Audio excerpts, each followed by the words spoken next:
ዘማሪ ዘርፌ ከበደ ወደ ሚዲያ እንዳይወጣና በሚስጥር እንዲቀመጥ የፈለገችው ቪዲዮ ባልታወቀ መንገድ ወደ ሚዲያ ወጥቷል። ይሄን ካስፈለገ ሚዲያ ላይ አይወጣ የራሳችን ገበና ስለሆነ ብዙ እንዳደመጣችሁት ይህ ካስፈለገ ሚዲያ ላይ አይወጣም በድብቅ ይቀመጥ ስትል እናዳምጣለን። ይሄን ካስፈለገ ሚዲያ ላይ አይወጣ የራሳችን ገበና ስለሆነ ብዙ ለምን ይሆን ይህ ቪዲዮ ወደ ሚዲያ እንዳይወጣ የተፈለገበት ሚስጥር ምንድነው የሚለውን ነገር በዛሬ ቪዲዮ እንመለከተዋለን። ይቅርብን ያስከው የጌታ ኢየሱስ ክርስቶስ በአዲስ አበባ በተለይም በመገናኛ አካባቢ የሚደረጉ የጎዳና ላይ ስብከቶችና ያንን ተከትሎ የሚነሳው ግርግርና ጸብ እጅግ በጣም አነጋጋሪ እየሆነ ይገኛል። ያንንም በዛሬ ቪዲዮ የምንመለከተው ይሆናል።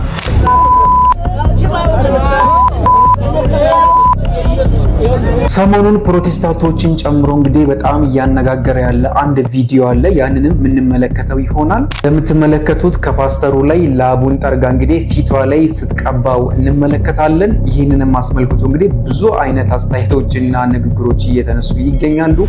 ያንንም በዛሬ ቪዲዮአችን የምንዳስሰው ይሆናል። ውድ ቤተሰቦቼ እንኳን ወደ አሼቲው በሰላም መጣችሁ። ለቻናሉ አዲስ ከሆናችሁ ይህ ቻናል አሼቲው ይባላል። ቻናሉን ሰብስክራይብ በማድረግ እንዲሁም የደውል ምልክቱን በመጫን ቤተሰብ እንድትሆኑ በአክብሮት ጠይቃችኋለሁ። ቪዲዮውን መመልከት ከመጀመራችሁ በፊት ላይክ በማድረግ እንድትጀምሩና ከተመለከታችሁ በኋላ ከወደዳችሁት ደግሞ ለሌሎች ሼር እንድታደርጉ በአክብሮት ጠይቃችኋለሁ። ፕሮግራሞቹ ጋራ መልካም ቆይታ። ስለምቆጭ ነው አንዳንድ ወይኔ ይላል። ከዛ ወጥቼ እንደዛውኝ ወጥቼ መከራዬን አይቼ አንዳንዴ እንዲቀጥል እንደምል ይሄንን እንዳቀርጸው ታወጣዋለህ። እኛ አይደል እንዴ ምንገለው ምናምን ሰዎች ኢየሱስ እኛ አይደል እንዴ ምንሰርቅ። ይሄን ካስፈለገ ሚዲያ ላይ አይወጣ የራሳችን ገበና ስለሆነ ብዙ ነው ገበናችንን ሚዲያ ላይ በማውጣት አላማው። ሲጀመር እናንተ ራሱ ይሉኛል አንዳንድ ኦርቶዶክሶች ወንጌል ስነግራቸው አንጀት ይረል ይላል። ለሌሎች ሰዎች መዳን በራሱ እንቅፋት ሆነናል። እውነት እኛ ድነናል።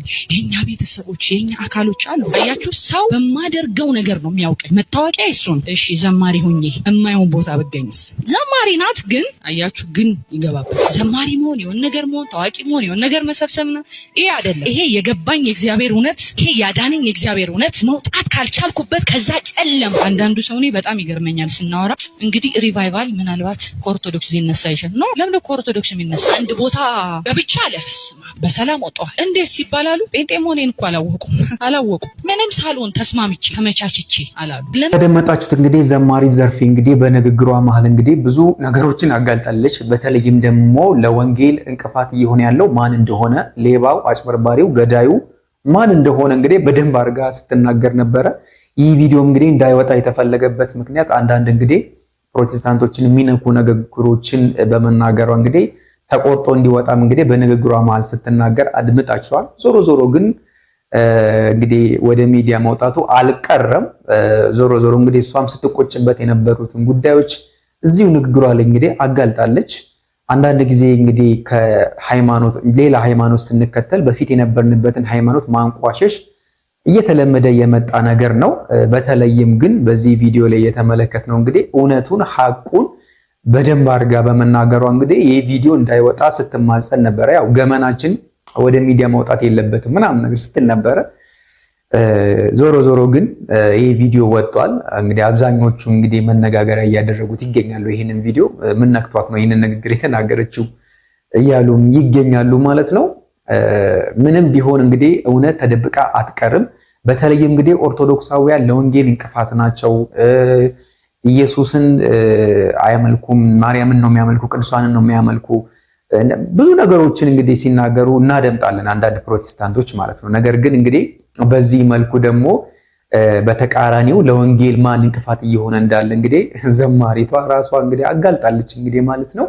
እጅግ በጣም ይገርማል። እንግዲህ ብዙ ሰዎች እየተነጋገሩበት ይገኛሉ። በቀጣይ የምንመለከተው እንግዲህ በተለይም በአዲስ አበባ በመገናኛ አካባቢ እንግዲህ የሚደረጉ የጎዳና ላይ ስብከቶች እንግዲህ ያንንም ተከትሎ የሚነሱ ብዙ ግርግሮች እና አንዳንድ ጸብ ጭምር የሚካተቱባቸው ያሉ ስብከቶች አሉ። እስቲ እነዛንም ተመልክተን እንመለሳለን። ብዙ ሰዎችን እያነጋገረ ይገኛል። አብራችሁን ቆዩ፣ ተመልክተን እንመለሳለን።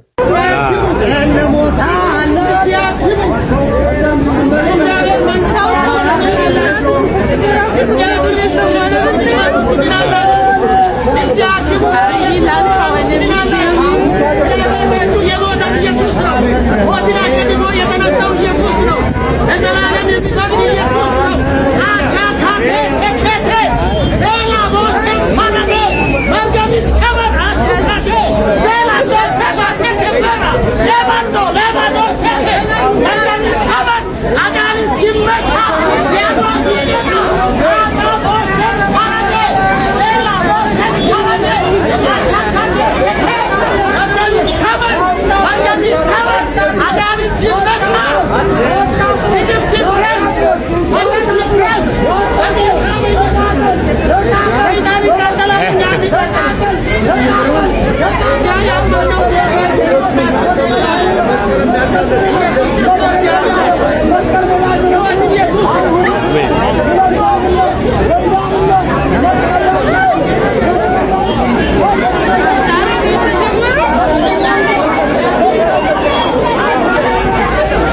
እንደዚህ አይነት ነገሮችን እንግዲህ መገናኛ ላይ መመልከት የተለመደ ነገር ነው።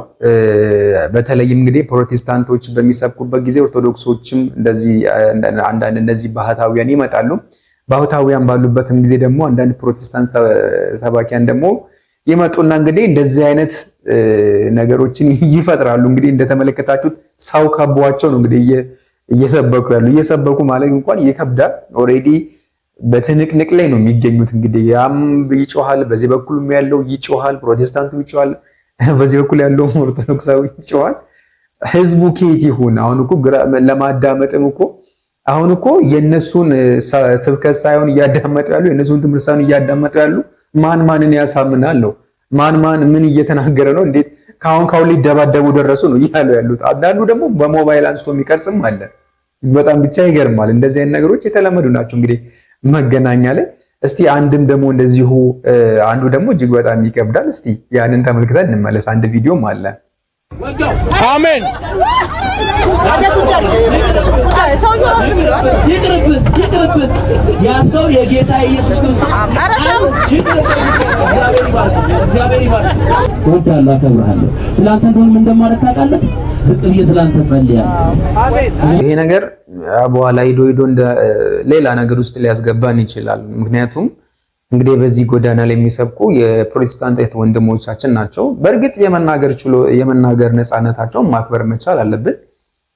ነገር ግን ደግሞ በዚህ ደረጃ ሰው እስከ መሳደብ፣ ለመደብደብ እስከ መነሳት የሚሰብኩት ስብከት ወይም ደግሞ የሚያስተምሩት ትምህርት ትክክል ይሁንም አይሁንም እሱ በራሳችን እንደየፍላጎታችን እንደ ሃይማኖታችን የምንቀበለው ነገር ነው። ነገር ግን አንድ ሰው ደግሞ የመናገር ፍላጎቱን የመናገር ነፃነቱን ልናከብርለት ይገባልና እኔ እንኳን ይህን ነገር ስመለከተው እውነት የሐቁን ለመናገር ይስበኩ ያስተምሩ፣ ምንም ነገር ከኛ ጋር አይገናኙ። እስካልነኩን ድረስ እስካልመጡብን ድረስ መንገድ ላይ የፈለጉትን ነገር ማድረግ ይችላሉ። ነፃነታቸው ነው፣ ልናከብርላቸው ይገባል። ነገር ግን በዚህ ደረጃ ሲሆን እጅግ በጣም ይከብዳል ማለት ነውና እንደዚህ አይነት ነገሮችን ልንጠነቀቅ ይገባል ማለት ነው። እስቲ ወደ ቀጣይ ቪዲዮ እንሄዳለን።